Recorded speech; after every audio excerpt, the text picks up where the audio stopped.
What's going on, everybody? It's your boy Justin Norm. Today's video will focus on how to set your Cakewalk by Bandlab up for streaming in OBS. I made a video about this particular topic a while back, but I wanted to share a few more things that I discovered. If you're looking for tips and tricks to help you develop your music career, whether it be production or songwriting or just music artistry in itself, definitely consider subscribing to this channel and click the notification bell so that way you are notified every time I post a new video. Let's go. All right, I hope you all are enjoying your special day. Let's check this out.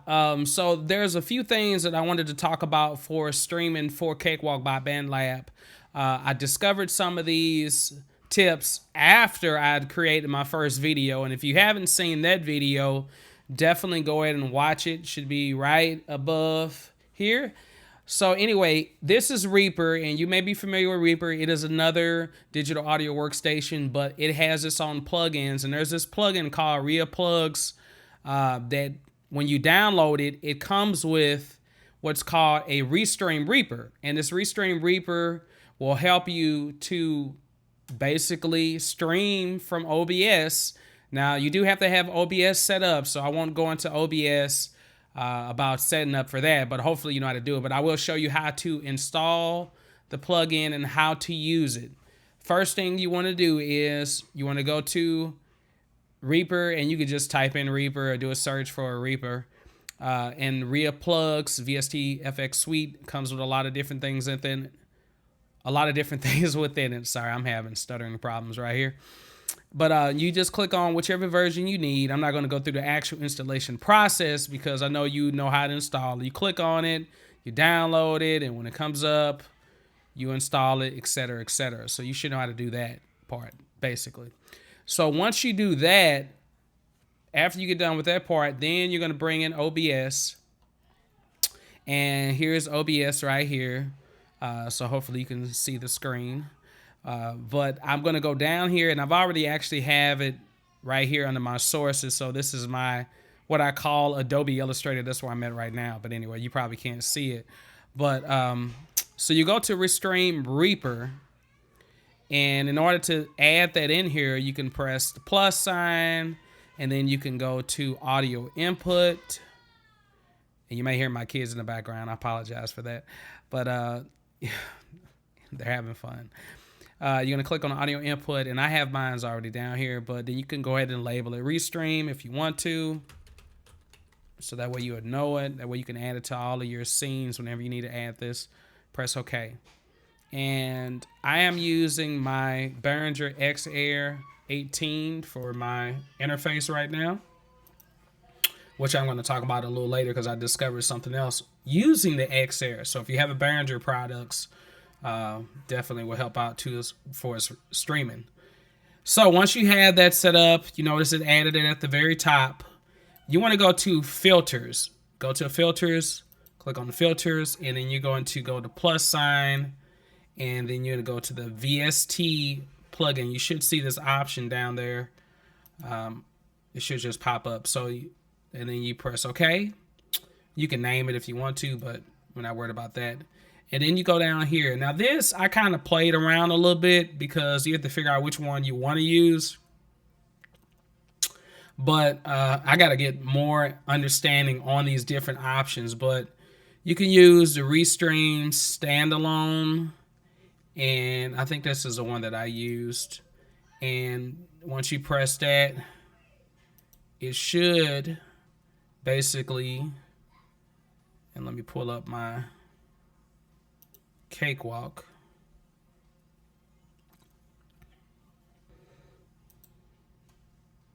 Okay, and you can see that I have both of them opened up, just so you can kind of see what's going on here. Now you notice right now I'm probably getting an echo because I've had both of them on right now. So let me go down here, and I can mute my mic aux, and I should be receiving signal straight through a stream.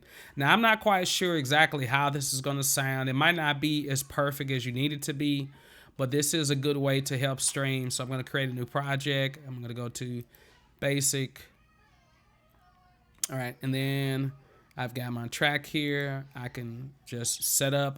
This should already be set up to record from audio. And if I need to change it, I can go to input at the bottom, Xair, and then I'm coming through channel 4. Ooh, and it's made different now. This is awesome because it used to have it where it was left and right, but now it's actually set up correctly, which is good. So now I'm recording, and I can see if I can record something. Let's see what it does. Yeah, yeah, yeah, yeah, yeah, yeah. Oh yeah, oh yeah, yeah, oh, yeah. Okay, all right, just some silly singing. All right, and then let me put my headphones so I can hear this, and hopefully you all can hear it. And let's hear it. Yeah, yeah, yeah, yeah, yeah, yeah. Oh yeah, oh yeah, yeah, oh, yeah. Okay, so that worked pretty well. And hopefully this is a cool, quick little tip that'll help you out as far as trying to stream. I discovered this a while after I recorded my video about setting up streaming for Cakewalk by Bandlab. I love this software. There's so many things that you can do with it. And I just wanted to be able to create tutorials where the latency wasn't so bad. Because I know one time I was trying to record something and I was trying to hit the keyboard and you hit the note, you know, and the sound comes so much later, and that's bad when you're trying to record because it really messes with your quantization and it just messes with the whole flow of your recording session. So hopefully this helps out. Another cool thing that I found out is if you have the Xair series, and it might be other digital mixers, but I found out this digital mixer, because I wasn't using this before. I was using my Focusrite, Scarlett Focusrite. And so now, like, I don't have to use the Focusrite. I still have it here just in case. But the Focusrite, it was really bad with trying to stream. So I wouldn't advise to use this. It worked. And, you know, I had to go through and I had to use voice meter. Yeah, voice meter.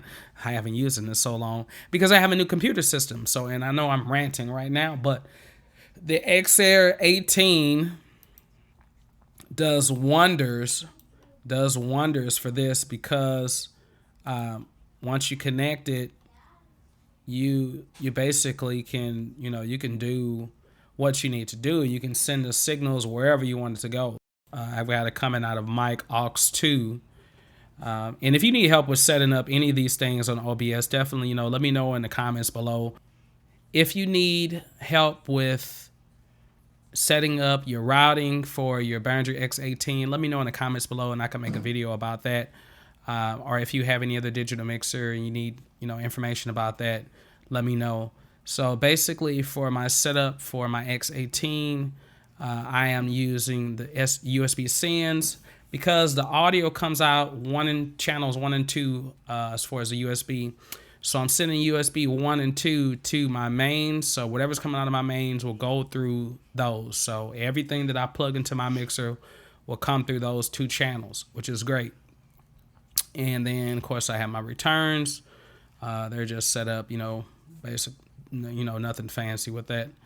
I do have my aux. My aux left and right is coming out of channel 1 and 2 once again, so that way I can get the signal. Normally it'll be a 17 and 18. So you can configure it however you want to, but it's just good. But once I found out that this mixer has no latency when I'm doing streaming, I mean, it may have slight, but not much. That changed the game for me. So I don't know if you noticed my last video that I made, everything sounded better. So this has really helped me change a lot. But both of those tools, Restream Reaper, you can use that, or you can use, you know, if you have your X18, or if you got a, you know, digital Mackie or something like that, any of those are great for streaming. So hopefully this helps. And also let me know, you know, what you're working on. You know, what do you use Cakewalk for? Are you a producer? Are you doing film? So let me know what you use Cakewalk for, and let me know if there's any more tips that you need from Cakewalk. If you'd like to check out more videos that I have on Cakewalk by Bandlab, check out this playlist right up here. And I'll see you next time. Enjoy your day. Take care.